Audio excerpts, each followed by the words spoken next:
민우는 유난히 말수가 적고 조용한 학생이었습니다. 고등학교 시절부터 책상 앞에만 앉아 공부했던 그는 대학에 와서도 낯을 많이 가렸습니다. 동아리 모임에서도 항상 구석자리에 앉아 다른 이들의 대화를 듣기만 했고 시끌벅적한 웃음소리보다는 조용한 음악을 더 좋아했죠. 그러던 어느 날 새학기 오리엔테이션 자리에서 한 여학생이 다가왔습니다. 안녕하세요. 혹시 혼자 오셨어요? 봄날의 햇살처럼 환한 미소를 지으며 먼저 말을 건 그녀 수진이었습니다. 갑작스러운 인사에 민우는 대답도 더듬거리며 얼굴이 빨개졌습니다. 말을 잘하지 못하는 자신이 부끄러웠지만 수진의 밝은 미소는 그의 마음을 따뜻하게 만들었습니다. 그날 이후 강의실 복도에서 마주칠 때마다 수진은 늘 손을 흔들며 안녕하세요 하고 인사했고 민우는 속으로만 그 인사를 천천히 되뇌곤 했습니다. 그렇게 한 학기가 지났을 무렵 학과 행사에서 다시 만난 수진이 조용히 물었습니다. 나 좋아하지? 농담처럼 건넨 수진의 한마디에 민우는 당황해서 단번에 고개를 저었습니다. 아니야. 그녀는 장난스럽게 웃었지만 민우는 그날 밤 하숙집에서 이불을 뒤집어 쓰고 자신을 탓했습니다. 왜 말을 못했을까? 한마디만 솔직하게 말했으면 모든 게 달라졌을 텐데. 하지만 그 후 수진은 같은 과 선배와 연애를 시작했고 졸업반이 되었을 때 결혼 소식이 들려왔습니다. 청첩장을 받아든 민우의 가슴은 무너져 내렸지만 그는 마음속으로 그 이름을 지우기로 했습니다. 첫사랑은 그냥 추억으로 두자. 그렇게 긴 세월이 흘러 15년이 지났습니다. 대학 졸업 후 회계사 자격증을 따고 중견기업의 재무팀에서 일하던 어느 날 우연히 SNS 피드에 익숙한 이름이 떠올랐습니다. 수진이? 프로필 사진 속 그녀는 조금 성숙해졌지만 여전히 그때처럼 따뜻한 눈을 하고 있었습니다. 잠시 망설이던 민우는 용기를 내어 짧은 메시지를 보냈습니다. 오랜만이야. 잘 지내? 며칠 후 안녕, 반갑다. 정말 오랜만이네. 라는 답장이 왔고 그 한 줄이 끊어졌던 인연을 다시 이어주었습니다. 두 사람은 조심스럽게 연락을 주고받았습니다. 처음엔 가벼운 근황만 물었지만 점차 대화가 깊어졌고 몇 주 뒤에는 시내 카페에서 15년 만에 재회를 하게 되었습니다. 시간은 흘렀지만 그녀는 여전히 그때의 그 미소를 간직하고 있었습니다. 다만 눈가에 잔주름이 생겼고 표정에는 세월의 무게가 느껴졌습니다. 그동안 어떻게 지냈어? 그냥 일만 하면서. 수진은 잠시 머그잔을 바라보더니 조용히 말했습니다. 남편이 3년 전에 교통사고로 세상을 떠났어. 지금은 7살 아들 하나 키우면서 지내고 있어. 민우는 말없이 고개를 끄덕였습니다. 마음 한구석이 아팠지만 위로의 말을 어떻게 건네야 할지 몰랐습니다. 그저 진심으로 그녀의 이야기를 들었습니다. 그날 이후 민우는 수진에게 한결같이 다가갔습니다. 전처럼 말을 더듬거리거나 쑥스러워하는 대신 성숙한 어른으로서 그녀에게 힘이 되고자 했습니다. 출근길에 그녀의 사무실 앞으로 커피를 배달하고 가끔은 아이 유치원 하원 시간에 맞춰 데려다 주기도 했습니다.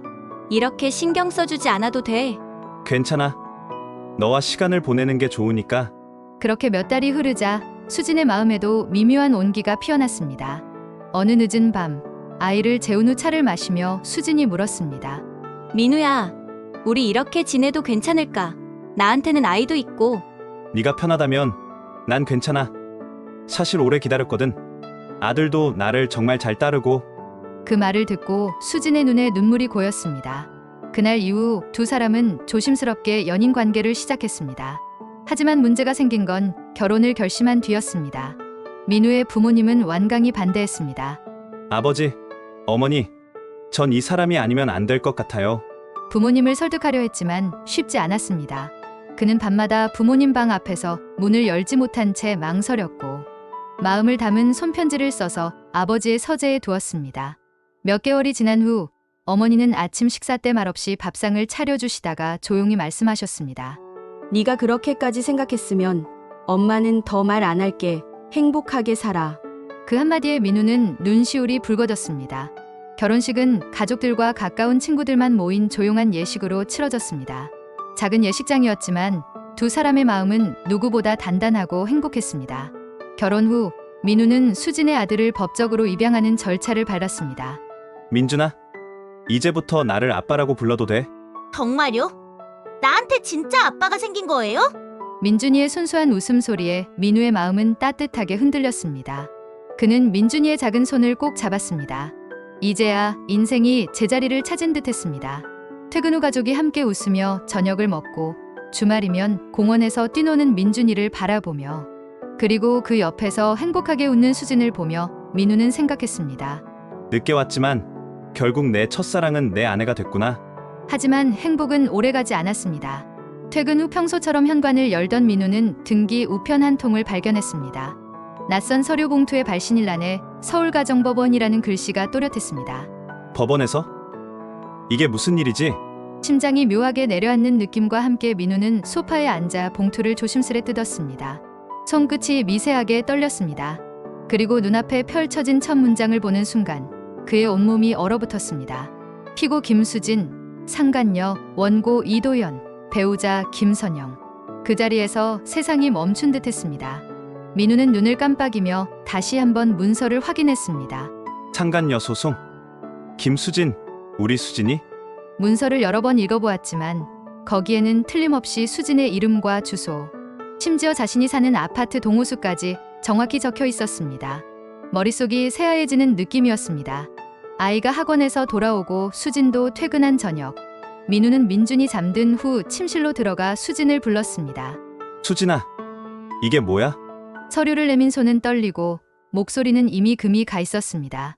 수진은 그 종이를 본 순간 얼굴에서 핏기가 싹 가셨습니다. 그녀의 눈빛이 불안하게 흔들렸고 입술이 파르르 떨렸습니다. 한동안 아무 말도 하지 못하다가 결국 민우 앞에 주저앉았습니다. 미안해. 정말 미안해. 수진은 손으로 얼굴을 감싸며 울먹였습니다. 부장님이 회사에서 나를 많이 도와줬어. 남편이 세상 떠난 뒤 혼자 아이 키우고 일하느라 너무 버겁던 때가 있었거든. 그 사람의 위로가 큰 힘이 됐어. 그러다 잠깐 잘못된 길로 빠진 거야. 결혼하고 나서는 정말 정리하려고 했는데. 그런데 그 사람이 그만두지 않았어. 결혼 전? 하지만 정말 미련 없어, 나. 지금은 당신만 믿고 있어. 우리 가정이 내게는 전부야. 수진의 눈물 어린 고백에도 민우의 마음속엔 이미 깊은 균열이 생겨버렸습니다. 그는 아무 말 없이 자리에서 일어났습니다. 지금은 아무 말도 못하겠다. 조금 생각할 시간이 필요해. 그날 민우는 잠들지 못했습니다. 새벽녘에 민준이의 방 문을 살짝 열어보았습니다. 아이는 인형을 끌어안고 평화롭게 잠들어 있었습니다. 그 순간 가슴이 아팠습니다. 며칠 후 아침 그는 조용히 서류를 챙겨 회사에 출근하는 대신 변호사 사무실로 향했습니다. 수진에게는 중요한 회의가 있다는 문자만 남겼습니다. 중년의 여성 변호사는 잠시 서류를 훑어보더니 안경을 고쳤으며 단호하게 말했습니다. 우선 감정적으로 대응하지 마세요. 사실관계부터 명확히 해야 합니다. 아내분의 진술과 실제 증거가 일치하는지 확인하셔야 합니다. 그래야 앞으로의 선택에 후회가 없을 겁니다. 가슴이 아팠지만 가족 공용 컴퓨터에서 수진의 이메일 백업 파일을 확인했고 메신저 대화방에서 도연 부장님이라는 이름이 여러 번 등장했습니다. 오늘도 고마워요, 부장님. 오늘은 그냥 일찍 들어가요. 누가 보면 오해하겠어요. 그 문장들이 칼날처럼 민우의 가슴을 스쳤습니다. 그런 과정 중에 부장의 부인 김선영으로부터 연락이 왔습니다. 그녀는 냉정한 목소리로 말했습니다. 박민우 씨, 당신도 피해자군요. 제 남편과 당신 아내, 최소 1년 넘게 그런 관계였어요. 그녀의 목소리에는 분노보다 체념이 담겨 있었습니다. 저도 처음엔 믿기지 않았어요. 남편이 그럴 리 없다고 생각했죠. 하지만 증거가 너무 명확했어요. 사진, 메시지, 통화 기록 다 있습니다. 민우는 전화기를 꽉 쥐며 깊게 고개를 숙였습니다. 저는 이혼 준비 중이에요. 박민우 씨도. 앞으로 어떻게 할지 잘 생각하셔야 할 거예요. 특히 아이를 위해서라도. 통화를 마치고 민우는 집으로 돌아갔습니다. 그날 저녁 수지는 다시 울면서 용서를 구했습니다. 정말 마지막이었어. 나 이제 부장님에게 아무 감정도 없어. 이 가정이 나한텐 전부야. 우리 민준이를 생각해서라도 한 번만, 제발 한 번만 용서해줘. 민우는 창밖을 바라보며 조용히 말했습니다. 용서는 할 수 있지만 하지만 신뢰는 다시 세우기가 너무 어려울 것 같아. 수지는 눈을 감고 흐느꼈습니다. 민우는 침실로 들어가 서랍에서 결혼식 사진첩을 꺼냈습니다. 서로의 눈을 바라보며 행복하게 웃던 두 사람. 그때는 진심이었을 텐데 지금은 그 웃음이 낯설게 느껴졌습니다. 며칠 동안 깊이 고민한 끝에 민우는 결심했습니다. 감정적으로 결정하지 말자. 민준이를 먼저 생각하자. 그는 수진과 마주 앉아 조용히 말했습니다. 수진아, 우리 이대로는 함께 살 수 없을 것 같아. 민준이는 나에게 맡겨줘. 내가 아버지로서 책임지고 키울게. 당신이 정말 반성한다면 그게 아이를 위한 최선의 길이야. 수진은 충격에 눈을 크게 뜨더니 한참을 말없이 그를 바라보았습니다. 그리고 마침내 말없이 고개를 끄덕였습니다. 그녀의 눈에는 두려움과 후회, 그리고 체념이 뒤섞여 있었습니다. 비록 혈연은 아니지만 내 마음속에서는 이미 진짜 아들이니까. 그의 눈빛에는 더 이상 흔들림이 없었습니다. 아픔은 있지만 이제 사랑의 이름이 아닌 책임의 이름으로 싸워야 할 시간이 다가오고 있었습니다. 행복했던 결혼 생활은 끝났지만 아버지로서의 새로운 여정이 시작되고 있었습니다. 민우는 변호사 사무실에서 진지한 표정으로 도장을 꾹 눌러 찍었습니다. 혼인관계 해소, 위자료 청구, 친양자 양육권 신청. 빨간 도장 자국이 서류에 찍히는 순간 15년 기다려 겨우 이룬 행복이 한 줄로 정리되는 기분이었습니다. 창밖에서는 빗줄기가 창문을 두드렸습니다. 사무실을 나오는 민우의 발걸음은 무거웠지만 어딘가 홀가분한 기분도 들었습니다. 마침내 결정을 내린 것이죠. 며칠 후 법원에 접수된 서류가 수진에게 전달되었습니다. 저녁 무렵 그녀는 떨리는 목소리로 전화를 걸어왔습니다. 민우야, 제발. 한 번만 다시 생각해봐. 우리 민준이 너무 상처받을 거야. 아직 어린데. 그 상처 이미 시작됐어. 당신이 만든 거야. 민우의 대답은 짧고 명료했습니다. 그는 더 이상의 대화를 피하기 위해 전화를 끊었습니다. 그날 밤 민우는 서재에 앉아 파일 하나를 다시 검토했습니다. 그 안에는 치밀하게 정리된 증거들이 들어 있었습니다. 도현 부장과 수진이 주고받은 메시지들, 출퇴근 기록, 주말 출장 명목의 여행 예약 확인 문자까지 모든 것이 깔끔하게 정리되어 있었습니다. 아빠, 뭐해요? 민준이가 문을 살짝 열고 들어왔습니다. 민우는 급히 파일을 덮었습니다. 그냥 회사 서류 정리하고 있어. 민준아, 숙제 다 했니? 네, 내일 소풍 가요. 기대돼요. 아이의 해맑은 미소에 박 씨의 가슴이 아팠습니다. 첫 재판날 법원 복도는 긴장감으로 가득했습니다. 수진은 한쪽 구석에 홀로 앉아 있었습니다. 평소보다 야위어 보였고 화장기 없는 얼굴에는 피로가 묻어났습니다. 민우와 눈이 마주치자 그녀는 재빨리 시선을 피했습니다. 재판이 시작되고 서류와 증거들이 차례로 제출되었습니다. 민우는 감정 없이 사실만을 진술했습니다. 그의 목소리는 담담했지만 그 안에 담긴 상처는 법정 안 모두가 느낄 수 있었습니다. 놀랍게도 재판은 예상보다 빨리 결론이 났습니다. 증거가 너무나 명백했기 때문이었습니다. 판결이 내려진 날 민우는 법원 계단을 내려오며 깊게 숨을 내쉬었습니다.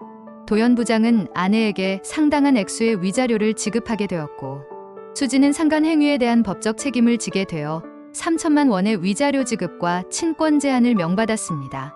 민준이의 양육권은 온전히 민우에게 돌아갔습니다.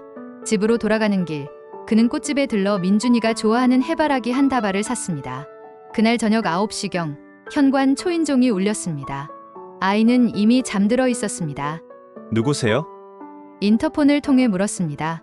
나야, 수진이. 떨리는 목소리가 들렸습니다. 민우는 한참을 망설이다가 문을 열었습니다. 수진의 모습은 충격적이었습니다. 평소의 단정한 모습은 온데간데 없고 머리는 헝클어져 있었으며 눈은 울음으로 붓고 빨갰습니다. 민준이 보고 싶어서 왔어. 한 번만 자는 얼굴이라도. 안 돼. 민우의 목소리는 단호했습니다. 민준이가 커서 스스로 원하면 그때는 내가 직접 만남을 주선할게. 한 번만 용서해줘. 나도 충분히 벌 받았어. 민우는 잠시 그녀를 바라보았습니다. 과거의 첫사랑, 그리고 배신한 아내. 두 이미지가 겹쳐졌다가 흩어졌습니다. 벌이란 스스로의 죄를 안고 살아가는 거야. 그녀의 흐느낌이 복도에 울려 퍼졌고 이내 발소리가 멀어졌습니다. 민우는 문을 닫고 깊게 숨을 내쉬었습니다. 한 달 후 도현 부장의 사직 소식이 들려왔습니다. 그의 불륜 사실이 회사에 알려져 결국 사내징계위원회를 통해 해임됐다는 소식이었습니다. 창문 너머로 저녁 노래 물든 하늘이 붉게 번졌습니다. 이제는 분노도 미련도 심지어 슬픔조차 느껴지지 않았습니다. 아빠, 숙제 도와줘요. 민준이의 목소리에 미소를 지었습니다. 주말, 민준이와 함께 한강공원에 나갔습니다. 봄바람이 강변을 따라 불어왔고 민준이는 신나게 자전거를 타며 앞서 달렸습니다. 아빠, 엄마는 언제 와요? 전화도 안 받던데. 잠시 쉬던 민준이가 갑자기 물었습니다. 민우는 잠시 멈칫했습니다. 이 질문이 언젠가는 올 것이라고 예상했지만 준비가 덜 된 기분이었습니다. 민준아, 그는 아이의 눈을 똑바로 바라보며 조심스럽게 말을 골랐습니다. 엄마는 먼 곳에 가야 했단다. 당분간은 우리 둘이 지내야 해. 민준이의 눈에 물기가 맺혔습니다. 민우는 아이를 꼭 안았습니다. 엄마는 너를 많이 사랑해. 하지만 어른들의 사정이 있단다. 언젠가 네가 더 크면 모든 걸 설명해 줄게. 하지만 지금은 아빠가 있으니까 괜찮지? 아빠는 절대 안 가요? 약속해요? 그럼 아빠는 약속은 꼭 지키지. 어디 가지 않아. 그 말에 아이가 해맑게 웃었습니다. 그 웃음 속에서 민우는 처음으로 미래를 보았습니다. 상처와 배신을 넘어 새로운 시작이 가능하다는 희망을 느꼈습니다. 빗물에 젖은 도시의 불빛들이 흐릿하게 빛나고 있었습니다. 민우는 창문을 닫으며 조용히 불을 껐습니다. 그리고 무엇보다 진정한 아버지가 되기 위한 여정을 시작했습니다.